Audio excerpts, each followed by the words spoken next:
have like 5 games on there, maybe. I can do you one better. How many people have illegally downloaded anime and want to speak into this mic for them? I mean, Hey, look, we got brave souls. We got brave souls. Okay. We've all done it, let's be real. It's okay.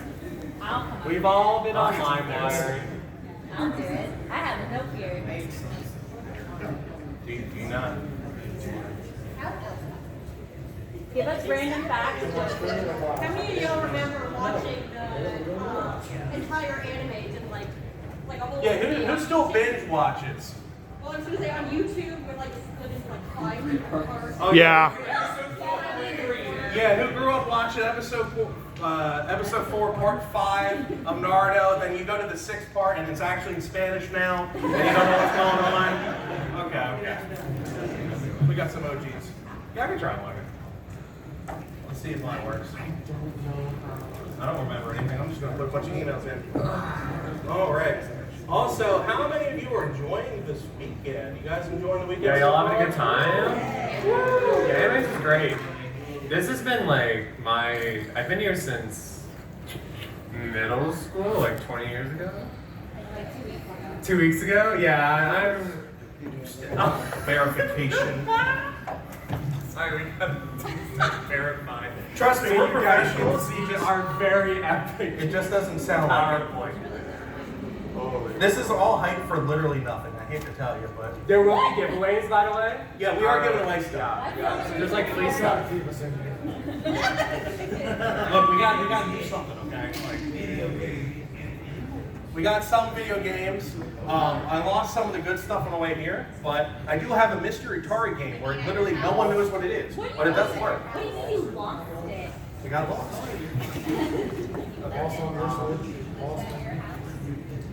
You need to go to.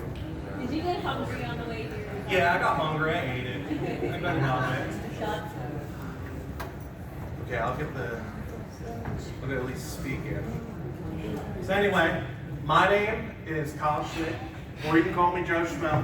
I have a YouTube channel. Yeah, everyone's still good. You still got some time. Come on in. We're stalling as much as we can. Go to drive. Okay, we can start now. Thanks, Doc. As I was saying, my name is Joe Schmmo. I am a YouTuber. I am a Twitch streamer. And do I do that professionally? No, but I'm kind of getting there. I ran a video game store for about a year and some change. Had to stop due to family reasons. This is Nick Callan. He is the owner of Boxer Chan. We are selling down on the dealer's room floor. He owns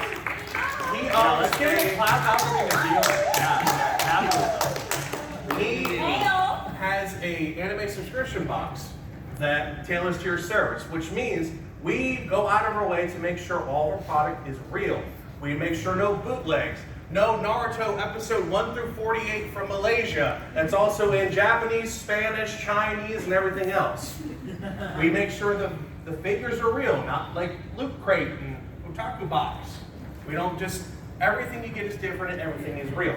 Shots fired. So that is why we do this panel, to show you how to find real anime, what to look for, why things are expensive and getting more expensive. Talk about FOMO, which also goes into video games, where I'll discuss talking about how to look for real things, where to get them cheap, where to, I'm trying to stall some more, to find them for a good deal, and talk about FOMO, scalpers, and everything else.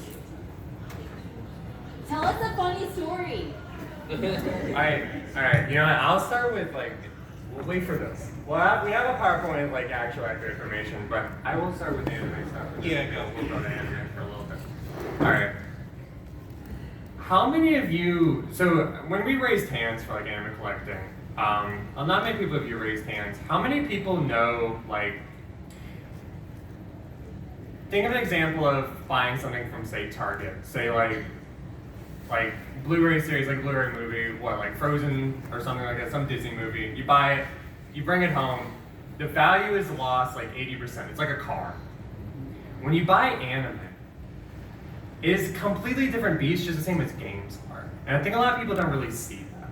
We're gonna talk about that, but the idea that the market changes for like normal DVDs compared to like American DVDs compared to anime, it's so vastly different. I get many questions of like, why is this rare? How is this rare? What exactly does that mean? And that's something that we'll touch on a lot in our presentation. Which we're about to bring We're up. at the finish Yay, line. can we give a clap to our computer? Windows 8 right away, like 12 years old. It's doing its best. It's taking its wheel time. Loading. All right, so I'm assuming everyone's here at least been to a flea market. Been once in your life. You know, your mom and dad force you to go on a Sunday morning when you'd rather be home watching TV. Don't shut that just I yet. forced them to go. Or you forced them to go. That's even better. You're like me. So, you remember seeing these sketchy, weird-looking, like kind of off-colored, like NES cartridges or SNES cartridges or Pokemon? Like Emerald looks like really dark for some reason, but it's legit, kid. I swear. Yeah, there's a lot of those going around, and it's been increasing a lot more since then because Pokemon has been on the rise. It's one of the big things in this world that is expensive. Hey, there we go. Da-da-da-da. Who said that? I figured really hard. Okay, I'm gonna before this panel, I said you would do that, and I was right. Anyway, He did. so now we wait for this nice and easy thing to load, and then I can start actually talking about stuff. But yes, Pokemon is one of the biggest and most counterfeited things in the world. We'll talk about expensive cards for NES and SNES. There's a lot of different things. Especially if you get serious into collecting, there's a lot of different ways to check for that. I think it might be time to upgrade your laptop. I legitimately thought about buying a whole new laptop just for this panel, so that this would happen. Oh. Windows 8, everyone. Yeah! Spoilers. Alright, we did this. Alright, I'm Boxy-chan, this is Joe Schmmo. Thank you all for coming. We're going to talk about how to collect. This is going to be a good time. Yeah, go ahead and hit the next one. Yeah. Can you all still hear me? Yeah. Alright, cool. So as we explained, I'll let you go first actually. Yeah, no I'm problem. about to walk away. Alright. I've collected anime for a very long time. I actually used to be on eBay back in the old days, back when we like mailed literal cash and envelopes to each other to buy and sell stuff. Great times. But I would start collecting very shortly after 2007. Personal collections around like 500-ish series, like full box sets and stuff. And I started Boxy-chan at the end of 2018, beginning in 2019. And then for me, I've seriously been collecting. I mean, I had some stuff when I was a kid. From as I was a kid. Kind of like, you know, Pokemon Coliseum, maybe when I was growing up, my old GameCube, my Wii stuff. But 2018, when I had real disposable income, I decided, let me blow it all on these video game stuff. Which can turn into a very lucrative thing if you're smart. But I have over 1,000 physical pieces in my collection that you can literally go in my office and see. So, everyone's asking, why is, you know, this random game actually like $50 to $70 now when it used to be like $5? So, everyone knows about the big vid that happened in 2020. At that time, everyone wanted to stay home. They didn't want to go out. Well, they couldn't. And then there were some people that didn't want to go out. So, everyone's like, well, I want Wii Sports. Or I miss Jack and Daxter on the PlayStation 2.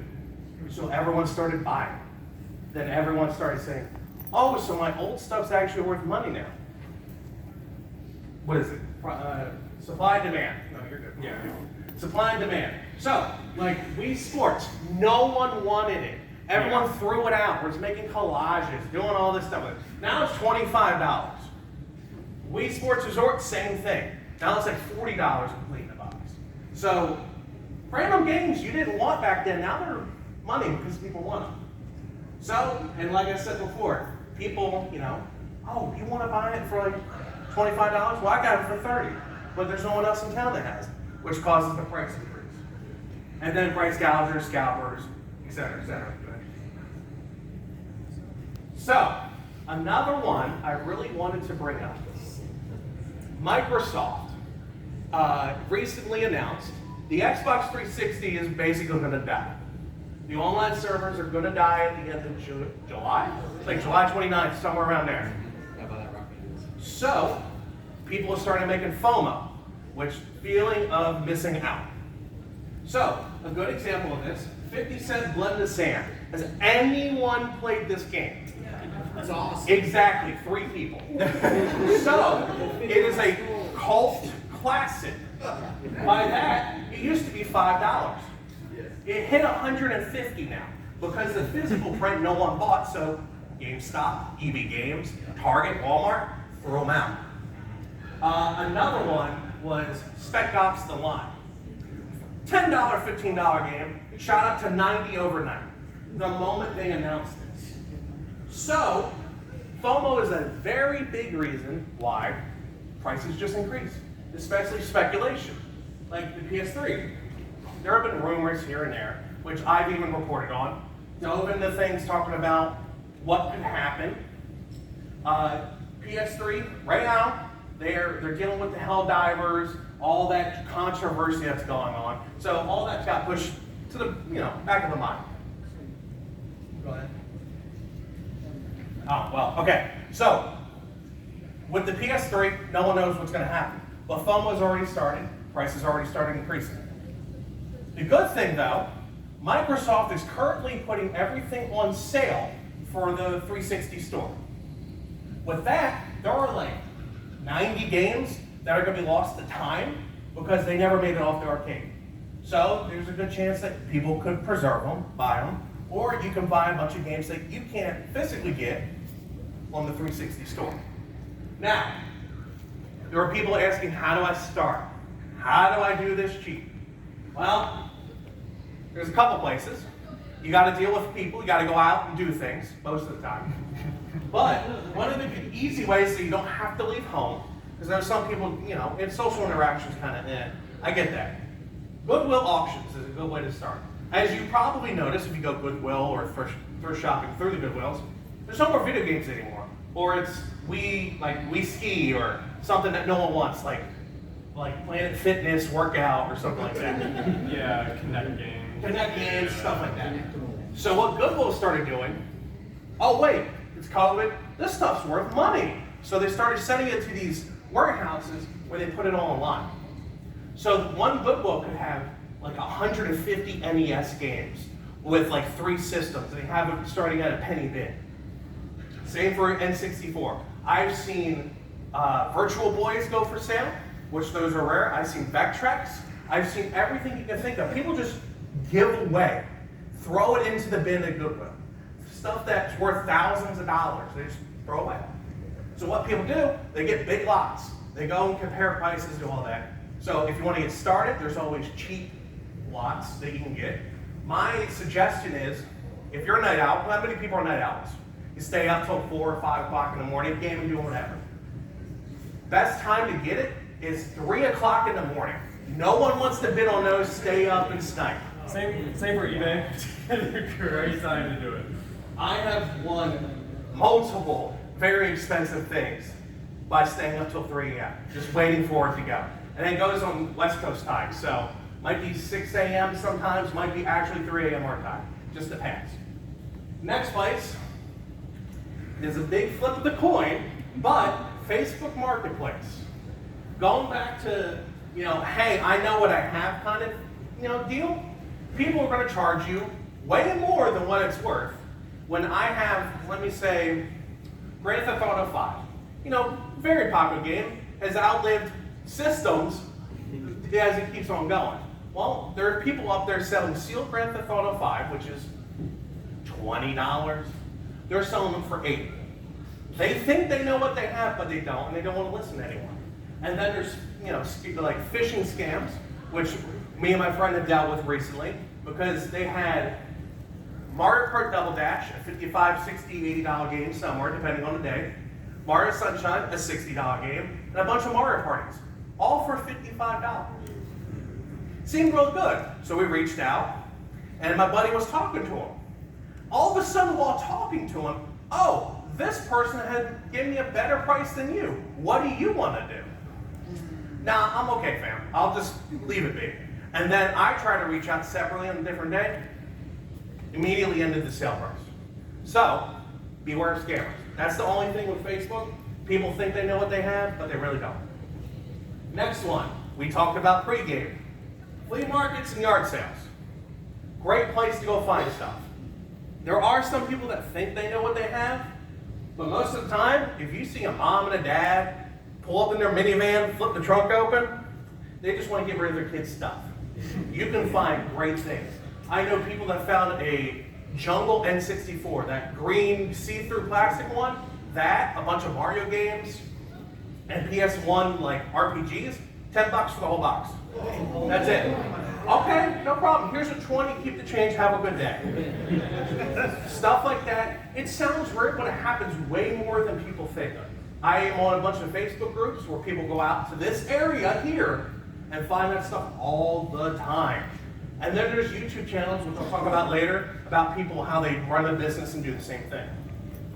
Thrift stores, hit or miss. I want to put pawn shops with thrift stores as well, because sometimes we'll have games sitting out for a while and then one of them gone. I have gotten a bunch of RPGs and some first-person shooters. I got a stack like this, probably $150 value for $40, because it's been sitting, no one wanted them, and one of them gone. And those are people you want to build trust with, because I get calls every now and then, hey, I have this coming in, you want to come look at it? Yeah, sure, I'll come and take a look at it. With thrift stores, it's a hit or miss. I've seen more cases, which can also be valuable, because there are game cases that are worth like 50, 60 bucks out there, just the case alone. Found them at thrift stores, found games by themselves at thrift stores. You never know what you're gonna find. So definitely a good option to go to. Then a new one that's been coming out, that's been on a rise, Whatnot. Has anyone heard of this? It's not a paid sponsorship, by the way. I genuinely like this app. So it's kind of like, it's an auction service that's used mostly for collectible stuff like video games, Pokemon cards, stuff like that. And people go on there, sell their collections or sell their stuff quick to make money. So I can get a $20 game for $5, $6 if no one else bids. It's a very good way. There's plenty of people out there always selling and doing stuff. Good. All right. So right now, this is for a freebie. Free things. Without looking up on the phone, if anyone knows. Yeah, no phone. What is the most expensive cartridge listed on eBay at this time? I'll show you again first. Hold on. Nintendo World Champions? Someone already knew. Yeah, go ahead. Yeah. All right, so do you know the price on this? Probably like 100,000. Kind of. Go ahead. Kinda. $2 million. He said kind of. So I love and hate graded video games. I'm not going to go on a rant. I love to send off my childhood copy to preserve it. Or if it's something sealed and rare, I'll send it off instantly. But when people do it just to get cash grabs, I get that because they're super rare. Like, you're not going to go find it like down the street. Even some of the best collectors in the world still don't have that. But I think that's just ridiculous. All right, come up here. Yeah. Choose a goodie. Yeah, I don't. These are kind of the bottom of the barrel, and for that I'm sorry. So go ahead. Yeah. Good stuff. That's so Yeah. cool. All right, next question. All right, not you because you just won. You. List me some ways to spot a fake game. ESRB logo is off center. Okay. Nintendo logo is off center. Okay. Not off center, not off colors. Okay. I look at the serial number inside the cartridge sometimes. Okay. How many ways you No, I just want to keep listening. It makes my job easier. Or a saved battery element again, it should have a saved battery. Okay. That's what I got. Okay. We Go can ahead. just finish the panel now. I think Yeah, we can. They got it. All right, go ahead and do it. All right, come on Woo! So, like they were saying, the logos seem off, or stuff that are in systems that shouldn't be is kind of a giveaway. Yeah. So, one of the best ones, like they said, talking about batteries. Batteries is a good way to identify if it's supposed to be, in a certain place, certain time. There's pictures of boards for expensive stuff all over the internet. Go to Reddit, even though it's accessible most of the time. Reddit is actually a very valuable source. Go to the next one. Being the big thing I want to touch on, I'll touch on it more. Glossy, fake feeling cartridges. If you know the system you are picking up for, Make sure you get the feel of a real one and keep that in mind at all times. It will save you a lot of hassle and a lot of money. All right, what is the rarest NES game ever? Speak up. No, it's not the ET. That's Atari. No, it's not the ET game. I guess Little Samson. No, it's not. Good guess though. That is expensive. I think that's like a $2,000 cart. Yeah, that's pricey. It's not that one. No. Good guess though. Is that track and field? It's the track and field. Stadium events. It's close enough. I know what you're talking about. It by itself is a $16,000 cartridge. If you somehow find it in a box, which has been seen as of late at a Expo Midwest, it is 42 grand. Your choice is a no-label mystery Atari game, Or the paper, like I said, it's the bottom of the barrel. I'm sorry. That makes sense. All right, so this next person gets the lucky mystery game that they may never play, but it's okay. It's free. That's because treasure bad. Yeah, right. I want you to know. Oh, is that today? No, I think it's later on. Okay. But I kind of give the answer away. We'll see. All right. So like I said before, I want to give some YouTube examples about how you can flip this stuff for money. Make side cash. You don't need to do full time. You can put 40 hours a week into it if you really want. You sure could. But you can just go on the weekends, find this stuff, and make quick cash. So, I watch these following people. Chase After the Right Price is a good example. He's been doing it since he was 8 years old. He's been going to flea markets, selling stuff on eBay, doing all this stuff, kind of like how he has. And he has made it a business where he has hired 4 people, going on 5 and 6 now, just going on for yard sales, doing all that to make money. And he's expanding his horizon. He's been able to buy shops and all this other stuff. But mostly it started from flea markets and yard sales. Phoenix Resale, another good example. He's an editor for like two of the some of the other people on here. Sorry, not Phoenix Resale. Pixel GameSpot. Phoenix Resale, he lost his job. Job market kind of sucked 2020. He lost his job. He had $200, $300 in his bank account. He went to pawn shops trying to figure out how to flip it. And he slowly built it up to where his last amount between selling on Amazon, eBay, and other stuff, over like $1 million, 1.5 million in a year.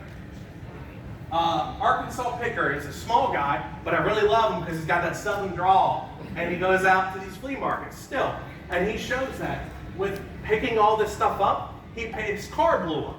He paid off his second car, just doing that. Then Retro Rick, he owns a game store. He's been lucky, and in his words, blessed because of what he has done.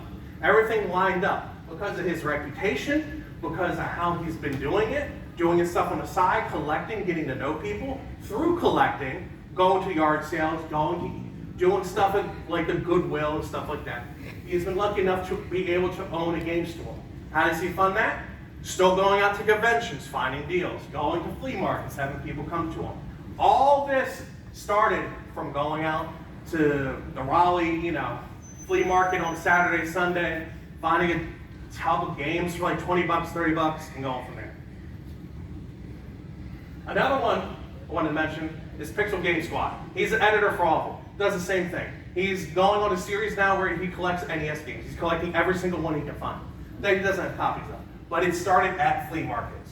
And he makes his money, he makes side money from that. So, as we mentioned before, thank you by the way, of identifying fakes, how the cartridge feels. That's a big one. The color. Pokemon's one of the easiest one to identify for fakes, because who here has played any GBA Pokemon?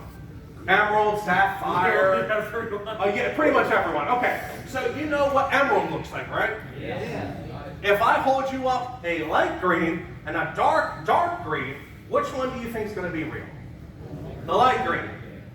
Another one is Pokemon Crystal, because Pokemon Crystal for the Game Boy Color, which I don't think as many people have played, is $150. So that's another one that's fake. Thank you. Another supporter, I appreciate it. And it's super easy to look on the back, and I'll go into detail a bit more. But another one is early print NES were 5 screws for a lot of them. Or during the print run of them, early versions are 5 screw. And you can tell by the screw, because I found some with flathead screws in it before, which that's a no-go. I found some with, what is it? Allen wrench screws. That's it. Allen wrench screws. I couldn't remember. I was just thinking of the tool. There's so many things that people try to fake, especially when it comes to expensive stuff like I listed before. A $14,000 cartridge, I'll take a crack at it to fake it. I want 14 grand real fast. Also, do not be afraid to look up. If you think something's fake, hey, I need to make sure. And if they start getting weird and sketched out, that should tell you right there. That's your answer, yeah. Go ahead. So, one of my favorites I like, hey look, Facebook Marketplace. Super Mario 64 for the Sega Genesis. I don't know, I think my grandma might think that's real, trying to get it for me, but obviously everyone knows that's fake. Is that unrated? Yeah, it's rated M. It's rated K to adult. Close enough. Might as well be. There is the Pokemon coloration I was talking about. See how Ruby's like really dark, and then green, same thing. Like everything's just dark. The pictures are just off. The Pokemon logo is barely even there. Like there's just a lot of things. I think. Go ahead. Yeah. On the back of the Pokemon, I thought I had it on here. There's a little square in the top left for these games. If you see 4 little squares, it looks divided up. That's a very good sign that it's real. There are some fakes that are like that, but that's almost an instant sign. And then along, I can't stand in front of it. Where above the logo, the Nintendo logo, like the Pokemon logo right there, that little circle, there's embossed like letters. Serial number. That's the thing. Those are good ways to like identify. But if you don't see that, it's a fake. All right, well, that's it for me. I have one more question, because I really want someone to walk away with this, because I don't know what this is. What's FOMO? I just talked about it. I saw a hand right there. The fear of missing out. All right, here you go. Have an authority again. Woo! Let's give it up for remembering. Holy moly. All right. I know there's like 5 people who care about anime here, so I gotta get it. But let's talk about anime for a little bit. Y'all like for anime? Woo! Put it center if you want to squeeze it. Oh, so you're off. Yeah. All right. I was making sure. So, Yeah, you're good. Like I was talking about earlier, Okay. Yeah. yes, most people know about game collecting. It's been really popular for what, like 20 years? Since like, pretty much since its existence, 1990s to early 2000s. And now it's just, it's common knowledge. We all know it is literally a stock market. It is collectible. It is a very real thing that we deal with. Anime, not so much. People don't actually really think about it as much as we think or talk about it. But it is a very real stock market collectible, just like trading card games, just like games. Here's a really good example that I have. Like he was discussing earlier. I used to go to flea market all the time. Anyone been to the North Carolina flea market? It's great. Yeah, fantastic. Thumbs up. Definitely go there. I remember when I was very young, I was like 13, and I'm behind an older man trying to sell his collection of Seinfeld on DVD. Yes, a whole set.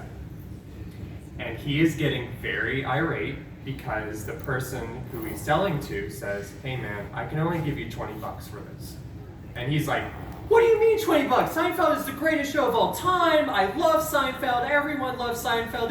What do you mean 20 bucks? I paid like $40 for each season singly." What's the deal with that? What's the deal? Who let Jerry in here? That's the funniest thing all night, by the way. I don't know how we're being But the guy left angry with his DVDs. What he doesn't understand is that Seinfeld was printed into the ground and is still printed to this day. Seinfeld is worthless. Not the name, obviously, but the DVD copies. They're not going to know. No, we're not glad for that. But Seinfeld, as a collectible, is not worth anything. Let's look at Nana. Anyone heard of Nana? Anyone ever? Yeah, some Nana fans? Hell yeah. Great series. Go read it, go watch it. The DVDs used to be very expensive. Shoujo Beats had the rights to Nana. And they did like, I don't know, like 5 different series on DVD, very little DVD releases, only manga mostly, and they did Nana. Want to guess how much Nana was at like the height? It was about, like, yeah, about $500, $600. It was very, very expensive, it was very rare. This goes to show the difference between like 20 bucks for all those box sets, and then one box set was like $150, $200 a piece. Anime collecting is very real, and some things get, well, very expensive. Let's talk about it. How do we start? What's a good way to start? So yes, it is reasonable to thrift. Has anyone ever actually like thrifted anime or like gone out to look for it? Yeah, it's doable. A lot of people don't know what they have at all, which makes sense, right? You're either dealing with, like we talked about before, I hate to say it, but you know, someone's parents who's just getting rid of their kid's collection, they have no idea what's going on. Or you're dealing with someone who's like older, who, again, just has no idea what they have. Or you're dealing with someone who definitely, absolutely knows what they have, but like, you know, they just want some money. And most people who have anime isn't like as like tipped about how games are like, oh, I know I have Super Mario World, I want my full $20 or whatever, you know what I mean? Most anime people are kind of relaxed about selling their stuff, so it's very reasonable to get really good stuff for a cheap price.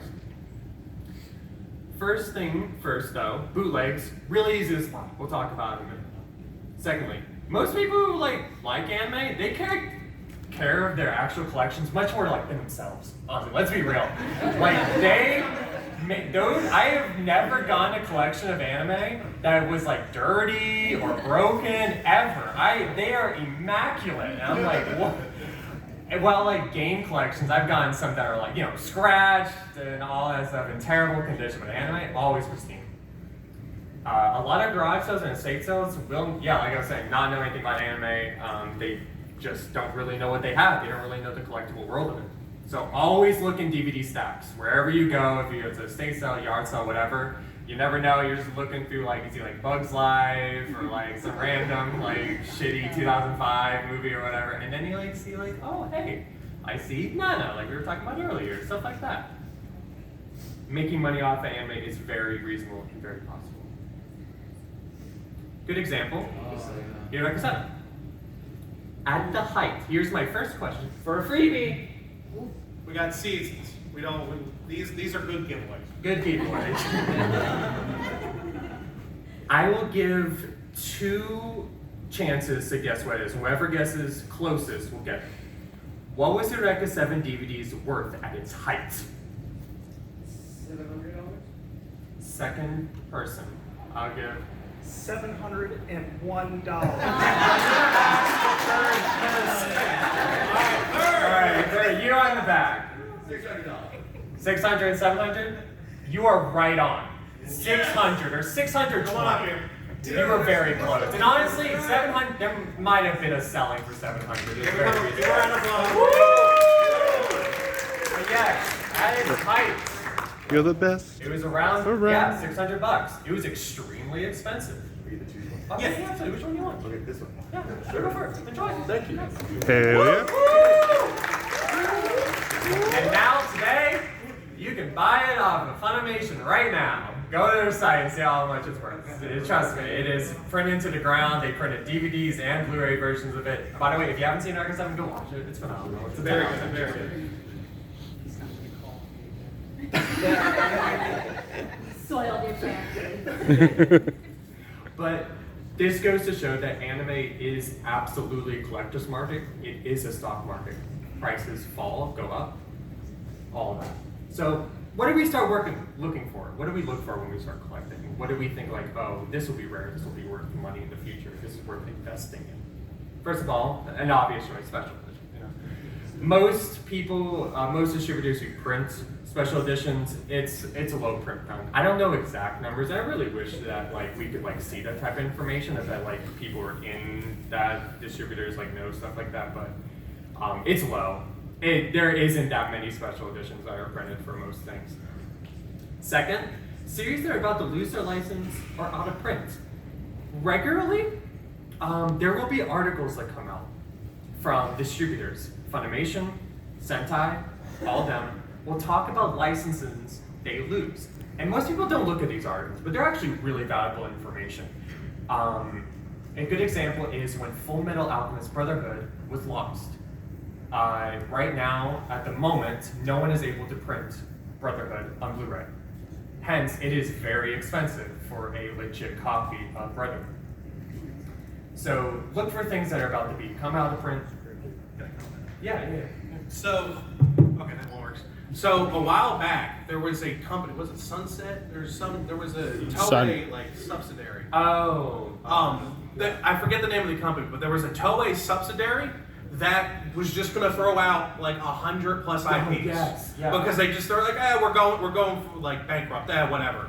That includes case closed movies. That includes some Angel Beats stuff. That included Card Captor Sakura. Yeah, Like a bunch of big names. It wouldn't have become lost media, but it would become like just Impossible to limbo. get. It would have been in limbo. So, for a while, I'm pretty sure a bunch of stuff's like spiked, but there's like another subsidiary of Toei at the last possible day.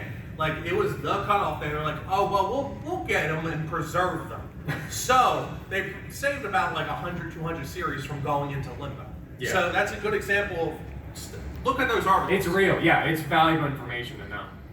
And thirdly, I'll be real. This is just a hypothesis. I think certain companies do the same thing as Disney does. I certainly believe, especially Sentai, do the thing called vaulting. Does anyone know what that means? Yeah. If you don't know, Disney does this practice of where they would release a movie. It was really common when they did it on VHS, where they would release a movie and then pretty much not yoink it back, but pretty much just stop and just leave it. And it'll be in a vault for a very long time, maybe a decade, maybe 2 decades. And then after a certain amount of time, they let it out of the vault. I truly believe Sentai especially does this. They release something. A good example is Maid-sama. Maid-sama on Blu-ray was really expensive for a long time, and all of a sudden, out of the blue, Sentai store's like, hey, here's more copies. All right, Sentai, on to you. But let's see here. All right, we're gonna talk about some examples. Here's another giveaway chance. We're gonna talk about Welcome to the NHK for a second.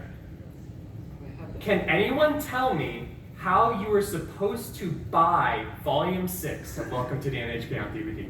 Anyone have any guesses? You. Mail in order. Very close. Very close. Mail a coupon out of the back of the pocket. Close. Subscription? No, very close. You're on like the right track. How about you? Mail in from the 5th volume? There's like a coupon in the back of the 5th volume? No, not quite. You're in the back. Steal it from somebody that has. I didn't think about that. I didn't see. Let's take it up for stealing. No. All right. Was it only for sale on their website? Yes, it was. So the only way. You want to get something? You want a treat? You want a treat? You answered it right. Take the one that somebody else doesn't. Oh, the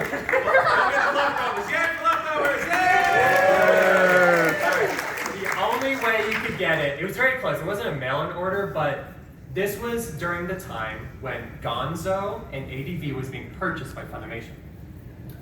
The only way to get this volume was to pre-order it on a very early edition of the Funimation website, where you had to pre-order it.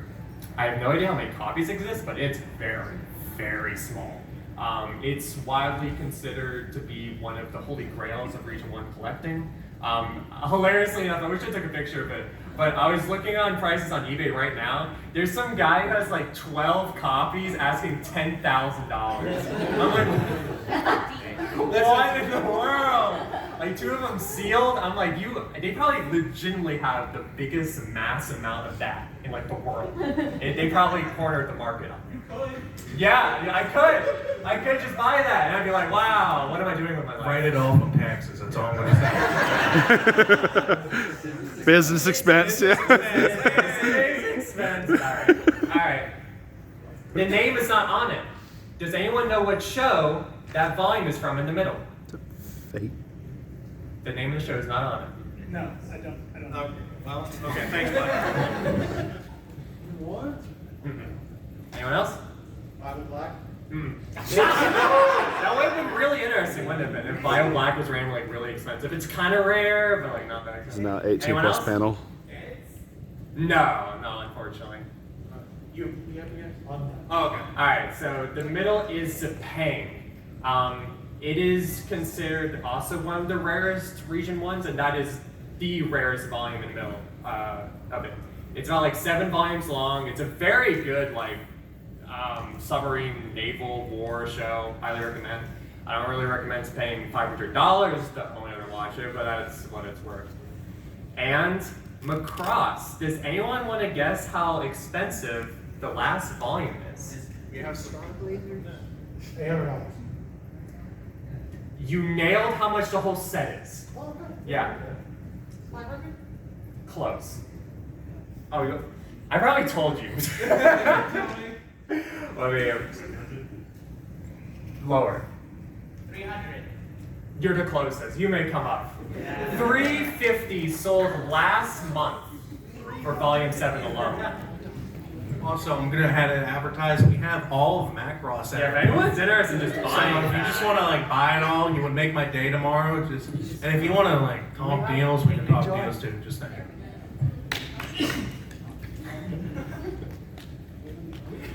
Let us continue. Oh. Is one ways going? Yeah, one Oh ways boy. going. All right. Let's talk about some recent changes in the collecting world. So, some of you might have known them. Does anyone know about Discotheque as a company? Yeah. So they've been doing a really great thing where they're pretty much saving old series and reprinting them on Blu-ray, making them more affordable. Goes from like old 1970s to the 1990s anime. A good example is that I recently bought Scried from them. Any Scried fans out there? Yeah, it's like 2 people. Woo! Yeah, awesome. But a lot of older shows that were getting really expensive and had 0 Blu-ray stuff would get reprinted on Discotheque. G-Kids is also people that have been getting older shows. They got all of Shinkai's older stuff, and it's so funny. I literally would write an article about this. Happened like last year. I wrote an article saying, all right, the early Shinkai films is possibly worth investing in because there's like no way they're gonna get reprinted. You know what happens like a few weeks later? G-Kids is like, hey, we're gonna reprint. You read that article? Yeah, I read my article. We're gonna reprint this series. So be on the lookout for like what they're gonna do in the future, which is really interesting. I'm really glad they did that because it was getting really expensive for incredible films to own. However, things to be on the lookout for these re-releases. Very few are upscaled. A lot of them are just standard definition on Blu-ray. You've probably seen it before. And it's not necessarily a bad thing. It's just, it's not a true upgrade. It's not like a true Blu-ray release. And most of them just don't have special features. Like DVD releases from back in the day from like Bandai Entertainment, ADV Films, they had amazing special features. Lots of interviews and stuff, while new releases nowadays just don't really have that. Another thing I want to talk about is Sentai is now dubbing and re-releasing a lot of their anime. There are 3 separate entries of Waiting in the Summer that you can buy from Sentai.